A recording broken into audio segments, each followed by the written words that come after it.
విధ్వంస పాలనకు రెండేళ్లు నిండుతుంటే తెలంగాణ సమాజం యావత్తు గోసపడుతుంటే కాంగ్రెస్ మాత్రం నిస్సిగ్గుగా విజయోత్సవాలు జరుపుతోంది. ఇక ఇదే అంశానికి సంబంధించి మరింత సమాచారం మా ఇన్పుట్ ఎడిటర్ సూరజ్ అందిస్తారు. సూరజ్, అసలు ఎందుకు ప్రజా విజయోత్సవాలు? కాంగ్రెస్ సర్కార్ పాలన మొదలుపెట్టి రెండేళ్లు కావస్తోంది. ఈ రెండేళ్లలో ప్రజలకు ఏం మేలు చేశారని చెప్పి విజయోత్సవాలు జరుపుకుంటున్నారు. దీన్ని ఎలా చూడాలి?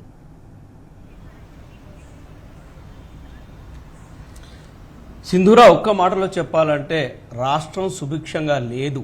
ఇందుకు తాజా ఉదాహరణలు కూడా చెప్పొచ్చు. ఎందుకంటే రైతులు సోషల్ మీడియా వేదికగా ప్రత్యక్షంగా మనకు చూపిస్తూనే ఆత్మహత్యలకు పాల్పడుతున్న వైనాలు వెలుగు చూస్తున్న కొద్దీ ఒక ఆందోళన తెలంగాణ ప్రజానీకంలో వ్యక్తమవుతుందని చెప్పాల్సి ఉంటుంది. ఇది పూర్తిగా ప్రభుత్వ వైఫల్యంగా కూడా ప్రజలంతా కూడా నిందాపూరితంగా మాట్లాడుకుంటున్న పరిస్థితి కూడా చాలా స్పష్టంగా కనిపిస్తుంది. అంటే దీన్ని బట్టి అర్థమవుతుంది ఏంటంటే రాష్ట్రం సుభిక్షంగా లేదు. ఇవాళ వ్యవసాయ రంగమే కాదు, ఏ రంగం చూసుకున్నా కానీ ప్రజల్లో ఒక అసహనం, అసంతృప్తి రాజ్యం వెళ్తుందనే చెప్పాల్సి ఉంటుంది. కాంగ్రెస్ ప్రజాపాలన పేరిట అధికారంలోకి వచ్చి రెండేళ్లు అవుతున్న సమయంలో కూడా ఇప్పటి వరకు ఒక్క కొత్త అభివృద్ధి కార్యక్రమం జరిగింది లేదు, ముందుకు పోయింది లేదు. ఒక్క సంక్షేమ కార్యక్రమం కూడా పాతది కొనసాగించింది లేదు, కొత్తది మొదలుపెట్టింది లేదు. ఈ తరుణంలో అసలు ఈ విజయోత్సవాలు ఎందుకన్న ప్రశ్న ప్రస్తుతం ప్రజల్లో నానుతోందనే చెప్పాల్సి ఉంటుంది. ఇది పూర్తిగా కాంగ్రెస్ వైఫల్యంగా కూడా వాళ్ళంతా చూస్తున్నారు. ఇటు ప్రతిపక్షాలు అయితే చాలా స్పష్టంగా కాంగ్రెస్ పాలన పూర్తిగా వైఫల్యం చెందిందని విమర్శలు గుప్పిస్తున్న పరిస్థితులు కూడా చూస్తున్నాం.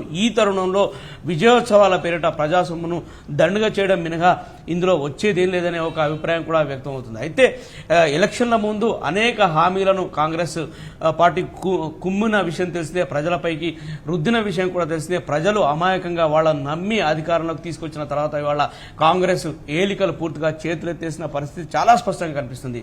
ఆర్థిక పరిస్థితి అయితే ఆగమ్యగోచరంగా మారిన విషయం తెలిసిందే. అలాగే ఆర్థిక పరిస్థితికి ముడిపడి ఉన్న అన్ని అంశాలు కూడా ఇవాళ పూర్తిగా సందిగ్ధంలోకి, సంక్షోభంలోకి కూరుకుపోయినాయని చెప్పాల్సి ఉంటుంది. ఒక వ్యవసాయ రంగమే కాదు, ఇవాళ విద్యార్థులు కావచ్చు, లేదా ఉద్యోగులు కావచ్చు, ఇతరత్ర అన్ని రంగాల వాళ్ళు, అటు పారిశ్రామిక రంగానికి సంబంధించిన వాళ్ళు కావచ్చు, ఇటు రియల్ ఎస్టేట్ సంబంధించిన రంగానికి కావచ్చు, ఇలా ప్రజలకు సంబంధం ఉన్న ప్రతి రంగంలో కూడా ఒక రకమైన అసహనం, అసంతృప్తి రాజ్యం వెళ్తుందనే చెప్పాల్సి ఉంది. ప్రభుత్వం పాలనను ముందుకు తీసుకెళ్లడంలో వైఫల్యం చెందిందని చెప్పేసి కూడా స్పష్టమైన ఆరోపణలు వ్యక్తమవుతున్న ప్రస్తుత తరుణంలో ఈ విజయోత్సవాలు ఎందుకన్న ప్రశ్న ప్రజల్లో నానుతుందనే చెప్పాల్సి ఉంటుంది. ఒక్క సంక్షేమ కార్యక్రమం గతం కంటిన్యూ చేసినా కానీ వాళ్ళ ప్రజల కొంత మేరకైనా సంతృప్తికరంగా ఉండేవాళ్ళు. గతంలో చూసుకుంటే కనుక రైతులకు పంట సాయం అందించిన దాఖలాలున్నాయి. ఈసారి పూర్తిగా పంట సాయం ఎగ్గొట్టిన పరిస్థితి చాలా స్పష్టంగా కనిపిస్తుంది. ఏదో లబ్ధి చేకూరుతుంది, రాజకీయ ప్రయోజనం చేకూరుతుందన్న తరుణంలో తప్ప రైతులపైన దృష్టి సారించే పరిస్థితులు మాత్రం ప్రభుత్వంలో లేవని చెప్పాల్సి ఉంటుంది. తాజాగా ఇప్పుడు గ్రామ పంచాయతీ ఎన్నికలు తీసుకుంటే కనుక రైతు భరోసాను ప్రభుత్వం ముందుకు తీసుకెళ్తుందని ఒక వాదన వినిపించింది. వాస్తవానికి చెప్పాలంటే ఈ డిసెంబర్ నెల నుంచే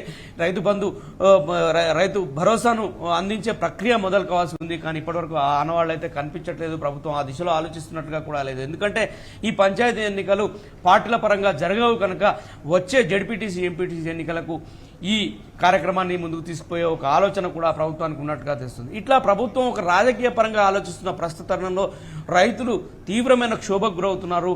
ఏకంగా ఆత్మహత్యలకు పాల్పడుతున్నారు. సోషల్ మీడియాలో వీడియోలు అప్లోడ్ చేస్తున్న దారుణమైన పరిస్థితి వరకైతే చెప్పనే అక్కర్లేదు. యువతను పూర్తిగా నిర్వీర్యం చేసింది. అలాగే కాలేజీ అమ్మాయిలకు స్కూటీలు ఇస్తామని చెప్పేసి, అలాగే మహిళలకు 2500 ఇస్తామని చెప్పేసి, ఇట్లా ఎన్నో రకాల హామీలు గుప్పించిన కాంగ్రెస్ పార్టీ ప్రభుత్వంలోకి వచ్చిన తర్వాత చతికిలబడిందనే చెప్పాల్సి ఉంటుంది. ఇంకా దీనికంటే ముందు ఎన్నికల ప్రచారంలో భాగంగా ప్రతి డిక్లరేషన్ కూడా పబ్లిక్గా ప్రకటించిన పరిస్థితి మనం చూసే ఉన్నాం. దాంట్లో భాగంగా కామారెడ్డిలో బీసీ డిక్లరేషన్ ప్రకటించిన పరిస్థితి చూసాము. అలాగే రైతు డిక్లరేషన్ కూడా చేశారు, మైనార్టీ డిక్లరేషన్ చేశారు. ఇట్లా అనేక రకాల డిక్లరేషన్లు చేసి కూడా ప్రజలను మోసగించింది కాంగ్రెస్ పార్టీ అని చెప్పేసి కూడా ఒక అభిప్రాయం వ్యక్తమవుతుంది. ఎందుకంటే బీసీలకు స్థానిక సంస్థల ఎన్నికల్లో 42% రిజర్వేషన్లు తెస్తామని చెప్పేసి మాట ఇచ్చి తప్పిన పరిస్థితి చాలా స్పష్టంగా చూస్తున్నాం. ఇవాళ బీసీలంతా కూడా ప్రభుత్వం పైన ఆగ్రహంగా ఉన్నారు. అటు సుప్రీంకోర్టు కావచ్చు, ఇటు హైకోర్టు కావచ్చు 50% క్యాప్ దాటకూడదని మొట్టికాయలు వేసిన పరిస్థితి. వాస్తవానికి చూసుకుంటే కనుక రాజ్యాంగం ప్రకారం కూడా రాష్ట్రాల చేతిలో ఈ రిజర్వేషన్ల పెంపు అనే ఒక అధికారం రాష్ట్ర ప్రభుత్వాల చేతిలో ఉండదు. ఖచ్చితంగా పార్లమెంట్లో దీనికి సంబంధించిన ప్రక్రియ జరగాల్సి ఉంటుంది. దీన్ని ఈ రిజర్వేషన్ల పెంపు అంశానికి సంబంధించి 9th షెడ్యూల్లో చేర్చాల్సి ఉంటుంది. సుప్రీంకోర్టు 50% క్యాప్ను విధించిన పరిస్థితి మనకు తెలిసిందే. ఈ 50% లోపే మొత్తం ప్రక్రియ అంతా పూర్తి చేసుకోవాలని ఏదైతే సుప్రీంకోర్టు ఆదేశించిన తర్వాత ఇప్పటికే పంచాయతీ ఎన్నిక గతంలో గ్రామ పంచాయతీ ఎన్నికలు లోకల్ బాడీ ఎన్నికలు ప్రకటించి ఆ తర్వాత విత్డ్రా చేసుకుని మళ్ళీ సుప్రీంకోర్టు ఆదేశాల మేరకు కొత్త జీవన్ అంటే 42% ఎగ్జిక్యూటివ్ ఆర్డర్ అమలు చేస్తామని చెప్పేసి ఇచ్చి ఆ తర్వాత దాన్ని వెనక్కి తీసుకుని మళ్ళీ ఇప్పుడు జియో 46 పేరిట ఇప్పుడు ఏదైతే సుప్రీంకోర్టు గైడ్ లైన్స్ ప్రకారం ఉందో దాని ప్రకారం అమలు చేస్తామని చెప్పేసి కూడా కాంగ్రెస్ ప్రభుత్వం ముందుకెళ్లిన వైన పైన బీచ్ సంఘాలని కూడా తీవ్ర ఆగ్రహాలు వ్యక్తం చేస్తున్నాయి. కాంగ్రెస్ కు చిత్తశుద్ధి లేకపోవడం వల్లనే ఇది జరుగుతుందని చెప్పేసి కూడా వాళ్ళు ఆగ్రహం వ్యక్తం చేస్తున్నారు. ఒకవేళ నిజంగా కాంగ్రెస్ పరిధిలో లేకపోతే లేదా రాష్ట్ర ప్రభుత్వాల పరిధిలో లేకపోతే ఆ హామీ ఇవ్వడం ఎందుకని చెప్పేసి కూడా నిపుణులు అభిప్రాయం వ్యక్తం చేస్తున్న పరిస్థితి చాలా స్పష్టంగా కనిపిస్తుంది. ఇక మహిళలకు సంబంధించి అయితే చెప్పనే అక్కర్లేదు. ఏ కార్యక్రమాన్ని కూడా ఒక్క ఫ్రీ బస్ అనే ఒక మసిపూసి మారేడుకాయ చేస్తున్నారనే అభిప్రాయం వ్యక్తం అవుతుంది. అది కూడా మహిళలు అడగలేదు, మేము అడిగామా అని చెప్పేసి ఒక అభిప్రాయాన్ని కూడా వ్యక్తం చేస్తున్నారు. జుట్లు పట్టుకొని బస్సులో కొట్లాడుతున్న వైనం కనిపిస్తుంది. మరోవైపు మహిళలకు ఏదైతే ఫ్రీగా ఉచితంగా బస్సు సౌకర్యం కల్పిస్తామని చెప్పారో ఆ భారాన్ని పురుషులపైన ఛార్జీలు పెంచడం ద్వారా మోపారని చెప్పేసి కూడా ఒక అభియోగం వ్యక్తం అవుతుంది. ఇక గృహలక్ష్మి పేరిట అనేక హామీలు గుప్పించిన కాంగ్రెస్ వెనక్కి తగిన పరిస్థితి మనం చూస్తూనే ఉన్నాము.